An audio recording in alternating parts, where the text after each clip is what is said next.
Good morning বন্ধুরা, welcome back to my channel. আমি Sabita Koyeli world channel আরেকটা নতুন ব্লগে তোমাদের সবাইকে অনেক অনেক ভালোবাসা আর স্বাগত জানিয়ে ব্লগটা শুরু করছি। আজ হচ্ছে বৃহস্পতিবার। তো দেখো বন্ধুরা, আমাদের বাগানে মানে এই গাছটা লাগিয়েছে, তো গাছটার নাম আমি বলতে পারবো না, কিন্তু পাতাগুলো এত সুন্দর দেখতে না, খয়েরি কালারে। তারপরে সাইডে সাইডে দেখো খাস কাটা রয়েছে আর বেশ হলুদ হলুদ হলুদ করা রয়েছে, মানে ডিজাইন হয়েছে। তো আর গাছে ফুল ফুটেছে, মানে ফুল ধরেছে এই গাছটাতে। তো এদিকে এখন আমি চলে আসলাম। এই যে এখন সকালে যে বাসি কাজ সেটা এখন করছি। কি বলতো, আমি তো ঘুম থেকে তো অনেক ভোরবেলায় উঠে যাই। তো মেয়ের সামনেই পরীক্ষা না, সরি সামনের পরীক্ষা না, মেয়ের পরীক্ষা চলছে। তো সেই জন্যেই আমাকে ভোরবেলা উঠেই মানে মেয়েকে পড়তে বসাই, তারপরে এই যে সংসারের কাজে হাত দিয়েছি। এখন বেজে গেছে 7টা, আর আজ হচ্ছে বৃহস্পতিবার। তো তোমরা প্লিজ স্কিপ না করে পুরো ভিডিওটা আমার দেখো, দেখবে অবশ্যই তোমাদের ভালো লাগবে। তো এইদিকে দেখো, আমি ওই যে আমাদের গাছগুলো রাখা ছিল উইন্ডোর প্ল্যান্ট, তো ওই গাছগুলো এই বারান্দার ওইখানটাতেই, তো ওখানটা একটু পরিষ্কার করে নিই। কেন বলো তো, ওই জল টল দেওয়া হয় না, মাটিগুলো থাকে তো পড়ে যায়, তখন ওখানে নাকি একটু নোংরা মতো হয়ে গেছিলো। তো ওইটা আমি পরিষ্কার করে নিলাম। আর এদিকে এখন দেখো ঘরটা আমি মুছে নিচ্ছি। তো আমার সকালে যে বাসি কাজ সেগুলো মোটামুটি হয়ে গেছে, যেমন বিছানা তোলা, ঘর ঝাড় দিয়ে, উঠোন ঝাড় দিয়ে, এগুলো হয়ে গেছে। তারপর আমি যে এখন এই ঘর মোছার কাজে লেগে গেছি। তো ঘরটা মুছে নিয়ে কী বলো তো, আমি না এই হাতে করে মুছতে খুব অসুবিধা হয়। একবার ঘরে বসে যাচ্ছি আর একবার করে উঠছি। আমার এমনিতে হাঁটুর প্রবলেম আছে, হাঁটুতে খুব ব্যথা করে। তো আমি এই জন্য বসেও বেশিক্ষণ কাজ করতে পারি না, আর এরকম ঝুঁকেও কাজ করতে পারি না। তো ওই কাজটা মোটামুটি ঘর মুছে চলে আসলাম। এই যে এখন ফুল নেব বলে একটা কাকু না এটা দিয়ে ফুল নিয়ে যায় প্রত্যেক দিন। তো ওই কাকুটার কাছ থেকে আমি এই যে গাঁদা ফুলের মালা নিলাম, যেহেতু আজকে বৃহস্পতিবার। আর বৃহস্পতিবার হলেই যেন আমার কাছে খুব একটা যেন বেশি কাজের চাপ মনে হয়।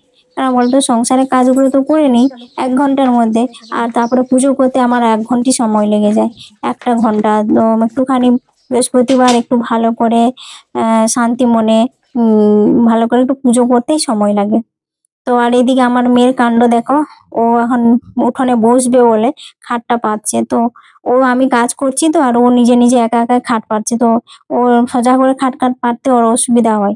তো ওই জন্য ও খাটটাকে একবারে নিচে মাটিতে করে দিয়েছে, উল্টিয়ে তারপর খাটটাকে পেতে নিয়েছে। তো এই যে এখন বসবে। আর আমাদের উঠোনটা যেহেতু বাড়ির যে গেটটা, তো এটা পূর্ব দিকে না, তো সূর্য উঠলেই মোটামুটি রোদটা উঠোনে চলে আসে। তারপরে ওই আর আমরা যেখানে আমাদের ডাইনিং টেবিলটা আছে সেখানেও রোদ চলে আসে, তো ওখানে বসে চা খাওয়া যায়। তো ওখানে জানলা দিয়ে যতটুকু আলো আসে, তো বাইরে বসলে আরো বেশি আলো পাওয়া যায়। তো এই দেখে আমি এখন তোমাদের সাথে একটু গল্প করছিলাম, তো মেয়েও চলে আসলো পিছনে পিছনে। তো এই যে এখন রোদটা আমার মুখে লেগেছে, তো মানে কি বলবো, আমি মানে সূর্যের দিকে তাকাতেই পারছি না, চোখগুলো খালি এরকম ছোট হয়ে যাচ্ছে। তো চলো তোমরা ভিডিওটা দেখো। নতুন বন্ধুদের বলছি, যদি ভিডিওটা ভালো লাগে তাহলে লাইক দিয়ে পুরো ভিডিওটা দেখো, অবশ্যই ভালো লাগবে ভিডিওটা। তো আজকে আমি বৃহস্পতিবার, তো অগ্রহায়ণ মাসে প্রথম বৃহস্পতিবারে পুজো করেছি, তো সেটা শেয়ার করা হয়নি। আজকে হচ্ছে দ্বিতীয় বৃহস্পতিবার অগ্রহায়ণ মাসে।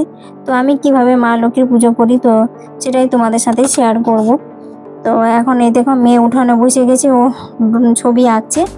তো পড়াটা তো ওকে ভোরবেলায় পড়িয়ে নেই, সেই জন্য এখন শুধু বসে ওর নিজের পছন্দ মতো ছবি আঁকির কাজগুলো করে।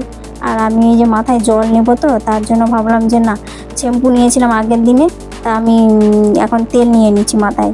আর আমি কি বলেন তো, ওই শ্যাম্পু নিয়ে চুলে আমি থাকতে পারি না, আমার মাথা খুব মানে হয়, মাথাটা খুব কেমন লাগে, খুব মানে চুলগুলো সবসময় উড়ে বেড়াই, তো আমার ভালো লাগে না। তো ওই জন্য আমি তেল নিয়ে নিই, তেল নেওয়ার পরে মাথায় জল নেব। আর বৃহস্পতিবার যে উদ্দেশ্যে ভালো করে মাথায় জল নিয়ে স্নান করতে হবে, তো ওই জন্য ভালো করে তেলটা লাগিয়ে নিচ্ছি, দিয়ে স্নান করবো, আবার পুজো করবো। মেয়ের তো আবার পরীক্ষা চলছে না, তো ওই জন্য মেয়েও আবার স্কুলে যাবে পরীক্ষা দিতে, তো খেয়ে যাবে, তার জন্য তাড়াহুড়ো করে রান্না করব। তো এইদিকে রান্না করেছি কি বলো তো, এই যে গোবিন্দভোগের চালটাই রান্না করেছি, আর দিয়ে তারপরে ওকে ঘি দিয়ে আলু সেদ্ধ দিয়ে খাইয়ে ও পরীক্ষা দিতে চলে গেছে। তারপরে আমি এইদিকে এখন দেখছি ওর জন্য একটু ও যেটা খেতে পছন্দ করে তো সেটাই রান্না করছি। তো ফুলকপি দিয়ে একটা মিক্স ভেজ আর পনির দিয়ে বানাবো, তো সেটাই করছি। আর এইদিকে আছে পালং শাক দিয়ে একটা আলু বেগুন দিয়ে শিম দিয়ে একটা সবজি করব, ব্যাস এইটুকুই, বেশি রান্না করব না, কেননা রান্না করতে যদি সময় বেশি লেগে যায় এপাশে আমার পুজো করতে আবার সময় লাগবে। আর আমি তো সকাল থেকে না খেয়ে থাকি না, তো যতক্ষণ না পুজো করি ততক্ষণ আমি কিছুই খাই না।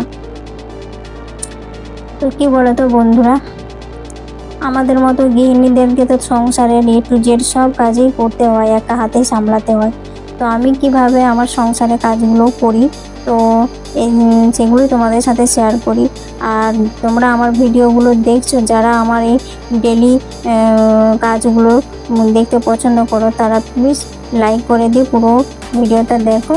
আর যদি খুব ভালো লাগে তাহলে আমার এরকম যদি ভিডিও তোমাদের দেখতে যদি ভালো লাগে তাহলে প্লিজ লাইক করবে, কমেন্ট করবে আর চ্যানেলটাতে সাবস্ক্রাইব করে রাখবে।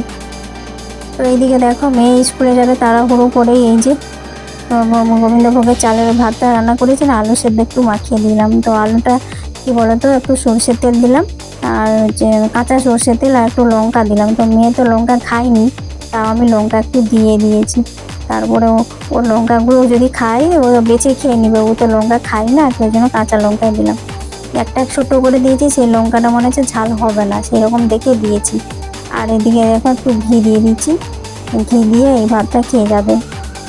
তো এসে আবার ভাত খাবে, তো সেই জন্য ভালো করে একটু রান্না করবো। আর এখন এইটাই খেয়ে চলে যাবে, তাড়াহুড়ো তো থাকলে তখন তার ভালো করে কিছু রান্না করাও যায়নি। আর মেয়ে যতক্ষণ না যেতে পারে ততক্ষণ তো আমি তো আর মানে নিশ্চিন্তে শান্তময় হয়ে কিছু রান্না করা কিছু কাজও করতে পারি না। তো এইদিকে দেখো মেয়েকে খেতে দিয়ে দিয়েছি। আর এদিকে আমি কি করছি বলো তো, ওই মিক্স ভেজ যেটা বানাবো পনির দিয়ে, তো ফুলকপি গাজর ক্যাপসিকাম বিনস এইগুলো দিয়ে তার মশলাটার মধ্যে ওই দেখো আমি কাজু নিয়েছি আর হচ্ছে চারমগজ নিয়েছি, ওগুলো ভিজিয়ে রেখেছিলাম আধ ঘন্টা মতো, দিয়ে তার মধ্যে একটু গুঁড়ো আদা দিয়েছি আর একটা হচ্ছে টমেটো আর একটা কাঁচা লঙ্কা, ব্যাস এটা দিয়ে পেস্ট করে নিয়ে আসবো। তারপর এইটাই মশলাটা ওই মিক্স ভেজের মধ্যে দিয়ে দেবো। আর পনির বলতেই দেখো এই বেশি নেই, একটা পনির এনেছিল, সেটাকে আমি একবার করেছি আর একবার করব। তো মেয়ের জন্যই হলেই হবে, আমাদের জন্য দরকার নেই। আমার মেয়ে যেহেতু মাছ টাছ খায়নি, তো সেই জন্য ওর জন্যই আমি ওইটা চেষ্টা করি যে না পনির দিয়ে একটু কিছু করে দিই, তাহলে ও খাবে। আর এদিকে দেখো ওই পালং শাকগুলো, অনেকগুলো পালং শাক নিয়ে এসেছি আমি, সেই জন্য বললাম না পালং শাক রেখে কি করব, সবটাই রান্না করে নিই। রাখলে কি বলতো পালং শাক এমনিতেই নরম শাক না, একদিনের জায়গায় যদি দুদিন রাখা হয় পালং শাকগুলো পচে নষ্ট হয়ে যায়। তো ওই জন্য পালং শাকটা সব করে নেব। আর এদিকে সব ওই মিক্সড ভেজে রান্নাটা সেটাই এখন করে নিচ্ছি পনির দিয়ে। তো আমরা কি বলতো, আমরা হচ্ছে হাউসওয়াইফ। হাউসওয়াইফ মানে সংসারে যাবতীয় কাজ, হ্যাঁ সব কিছুই দেখতে হয়। তারপরে হাজব্যান্ডের সুবিধা অসুবিধা, হ্যাঁ সব কিছুটাই দেখতে হয়। তো এভাবেই আমি কাজগুলো করি সবার মন জুগিয়ে। কিন্তু আমরা কি বলতো হাউসওয়াইফ, তো আমাদের কোনো মানে শখ আহ্লাদ এসব কিছুই থাকতে নেই। হ্যাঁ আমি নিজের কথাই বলছি, কেননা আমার এত বছর হলো আমি বিয়ে হয়ে এসেছি, 18 বছর হলো, আমি এখন আমার হাজব্যান্ড কোনো দিন কোথাও নিয়ে যায় না ঘুরতে। এই ঘরের মধ্যেই আমাকে 4 দেয়ালের মধ্যেই বন্দি হয়ে থাকতে হয়, আর 4 দেয়ালের মধ্যেই আমার এই বন্দি জীবন। তো আমার মেয়েও তাই, এখন একটুখানি বড় হয়েছে, তো ও এখন বুঝতে শিখেছে যে মা তোমরা কোথাও বেড়াতে যাওনি, আমাকেও নিয়ে যায়নি। কি করবো বলো তো, ওর বাবার এমন একটা চাকরি যা কোথাও যাওয়ার মতো উপায় নেই, কোথায় যাবে বলো। যেহেতু পুলিশের না, পুলিশ তো কোনো ছুটি এসব তো কিছুই থাকে না, তো যাওয়ার মতো সেরকম কোথাও জায়গা নেই। এবারে কি বলতো বছরের শেষ যখন মেয়ের পরীক্ষা শেষ হয়ে যায়, ওর একটু তো ইচ্ছে হয় যে না মামা বাড়ি হোক কোথাও হোক ঘুরে আসি। কিন্তু কি বলতো আমার হচ্ছে কপালটা এতটাই খারাপ, কি বলো আমার কিন্তু মা নেই। তো মা না থাকলে বলো তো কোথায় যাব, তাই না? মা থাকলে তাহলে তোমার ভাবে যে দুনিয়াটা আছে তোমার কাছে, আর মা না থাকলে তোমার জন্য দুনিয়াটা অন্ধকার। তো মা যেহেতু আমার নেই, তো সেই জন্য মায়ের ওখানে আর যাইনি। মা থাকলে মা হচ্ছে সব কিছু, তো মা না থাকলে মানে দুনিয়া অন্ধকার। তো সেই জন্য মায়ের জন্য খুবই মন খারাপ হয় মা নাই বলে, তো ওই জন্য ওখানে গেলেই না আরো বেশি মন খারাপ করে। তো সেই জন্য আমি যাই না মায়ের বাড়ি, বাবার বাড়ি। আমি যাই না তো তো মেয়ে কি করে যাবে, তাই না? তো ঘরের মধ্যেই আমরাই থাকি। এবারে সে আমার হাজবেন্ড তো আমাদের কষ্টটা দুঃখটা বুঝে তবে তো, কিন্তু সেটাও ও বুঝে না। ও কোথাও আমাদেরকে ঘুরতেও নিয়ে যায় না, আর কোথাও যাই না আমরা। তো কি করবো, আমাদেরকে না নিয়ে গেলে আমরা কি কোথাও যেতে পারবো বলো তো? আমরা অনেকটা দূরে থাকি, আমাদের বাড়ি, দেশের বাড়ি অন্য জায়গায়, আর আমরা থাকি অন্য জায়গায়। তো একা মানে যাও মানে তো অনেক লেগেজ টেগেজ হবে, তো কি করে যাও বলো তো? আবার ট্রেনে করে যেতে হয়, তো এই জন্যই যাই না। ও সময় করে আমাদেরকে কোথাও নিয়ে যাবে তবে তো। আর আমার হাজবেন্ড হচ্ছে আমার কি আমাদেরকে মানে সংসার বলে কোনো জিনিস এইটাও জানে না। সংসার বলে ওর জিনিস হতে শুধু ওর ডিউটি, এটাই ও জানে। তো আমাদের প্রতি কোনো মানে কোথাও একটু সময় দেয় আমাদেরকে, যে পরিবারের সবাইকে একটুখানি সময় দিই, তাদেরকে কোথাও বেড়াইতে নিয়ে যায়, এইসব করে না। তো সেই জন্যে কি করব, মা মেয়ে যা করি দুজনেই। কোথাও গেলে মা মেয়েকে সঙ্গে নিয়ে যায়, মেলা গেলেও সঙ্গে নিয়ে যায় আমরা, ডাক্তারখানা গেলেও আমি আর মেয়ে দুজনেই যাই। তোমরা আমার ভিডিওগুলো যারা দেখো তারা তো জানো যে আমি আর মেয়ে সবসময় এক জায়গাতেই থাকি, যেখানে যাই আমরা দুজন, আমাদের আর কেউ নেই। তো এই কথাগুলো বললাম কি বলতো, তোমরা তো আমার পরিবারের সদস্য, তাই তোমাদেরকে আমার এই মনের কথাগুলো, যেগুলো কষ্টের কথা, সেগুলোই শেয়ার করলাম। তো এইদিকে দেখো, বৃহস্পতিবারে সব ঠাকুরের বাসনগুলো আমি ধুয়ে নিয়েছিলাম, সকালে ধুয়েছিলাম, আর কিছুগুলো বাকি ছিল সেগুলো পরে ধুলাম। রান্না বান্না করে জামা কাপড় কেচে সব কিছু কাজ সেরে এই যে এখন চলে এসেলাম পুজো করতে। তো মা লক্ষ্মী চানটা আমি করিয়ে দিলাম। তারপরে এই যে আমার গোপাল সোনা আছে, দুজন সদস্য আছে আমাদের ছোট সদস্য, গোপাল সোনা উনি সোনা। তো ওদেরকে আমি এখন ঠান্ডা পড়ে গেছে তো, তার জন্য কি বলতো, আমি সকালে চান করাই না, তো বেলা হলেই চান করাই। তো অবশ্য গরম জল দিয়ে চান করাই, তো হালকা উষ্ণ গরম জল দিয়ে চান করাই। এদিকে দেখো মা লক্ষ্মীর আমি ঘরটা সাজিয়ে নিয়েছি, এইভাবে আমি ঘর প্রত্যেক বৃহস্পতিবারে সাজিয়ে দিই।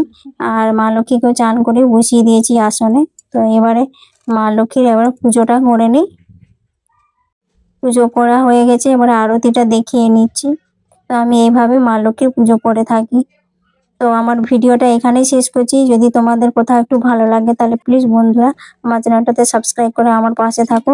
ততক্ষণ তোমরা সবাই ভালো থাকো, সুস্থ থাকো, সাবধানে থাকো। ততক্ষণ সবাইকে টাটা বাই, গুড নাইট। দেখা হচ্ছে অন্য আবার একটা নতুন ব্লগে। বাই।